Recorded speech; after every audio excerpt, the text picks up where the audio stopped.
Salam ay qız. Salam sağ qız. Bağban müəllim, mən başa düşə bilmirəm. Bugünkü verilişimiz nədir? Reklamlara həsr olunacaq. Yox, nə badə. Həmişəki kimi bugünkü veriliş heyvanlara həsr olunur. Yaxşı yadıma düşdü. Gəlin sizə bir tapmaca deyim. Lap ikisini deyin. Bir buynuzlu, bir gözlü. Bu hansı heyvandır? Tapmacadır bu. Bəli. Bir buynuzlu, bir gözlü. Bilmirəm. Yaxşı fikirləş. Bilmirəm də.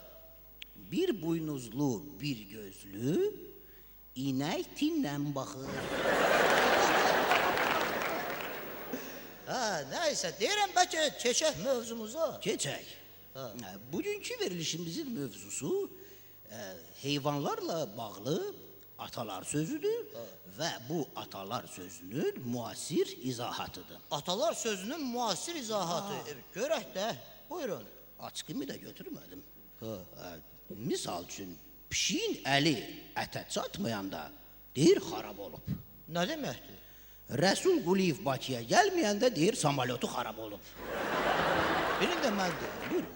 Bülbül ol, qəfəsdə olma. Bu nə deməkdir? Rusiyada səfir ol, nazir olma. Dəvədən böyük fil var. Arzu Rzaevdən böyük Emma Ələkbərzadə var. Estrada mövzusunu davam etdirəm. Aslanın erkəyi dişisi olmaz. Bunun mənası nədir? Aygün bəylərin erkəyi dişisi olmaz. Növbəti atalar sözü. Xoruz banlamırdı, səhər açılmırdı. Mən başa düşə bilmirəm, bu qalıboylar oxumurdu, estradamız yox idi.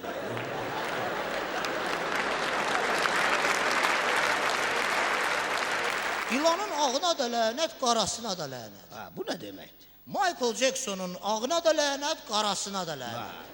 Qarası nə iləndir? Səbzi ilə. Qoyunu qurda tapşırıb. Bu nə deməkdir? Qoyunu rektora tapşırıb. Babam mənim, bir gözəl atalar sözü var. Özüm fikirləşmişəm, amma heyvanlara heç bir adiyyəti yoxdur. Deyil? Deyil. Qaspulunun qabağına çıxmasan, deyərlər şotçuku yoxdur.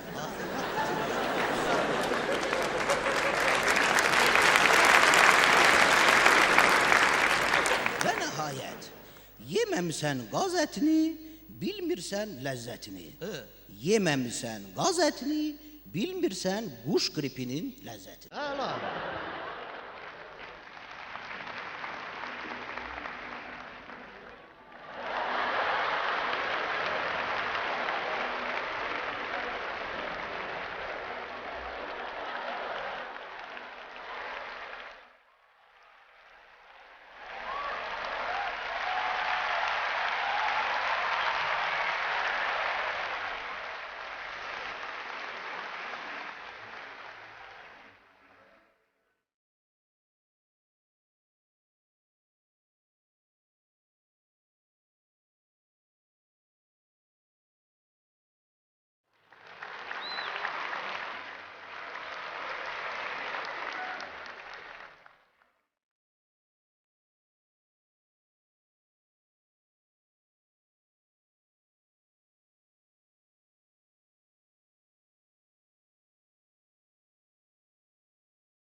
Quşu qripi baletindən bir səhniyə baxdınız.